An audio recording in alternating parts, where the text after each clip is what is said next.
ইব্রাহিম আলাইহিস সালাম একদিন আজরাইলকে বলছে, আজরাইল, কোন নাফরমান পাপীর রুহু যে কবজ করো তুমি, তখন তোমার চেহারাটা কিরকম হয়, আকৃতিটা আমার এটা একটু দেখাও।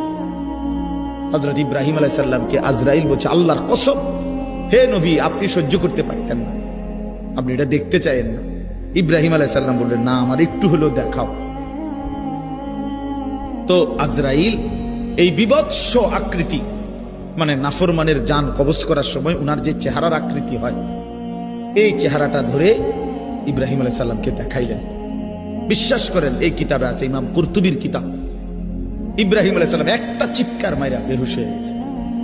হুঁশ আসার পরে ইব্রাহিম আলাইহিস সালাম বললেন, আল্লাহর কসম, আয় আল্লাহ, মালিক আপনার কসম, কবরের আযাব, জাহান্নামের আযাব কোন নাফরমানের জন্য কিছুই লাগবে না, শুধু আজরাইলের এই ভয়ানক দৃশ্য জান কবজের সময় একবার দেখলেই তার সারা জিন্দেগীর নাফরমানির শাস্তির জন্য এটাই যথেষ্ট।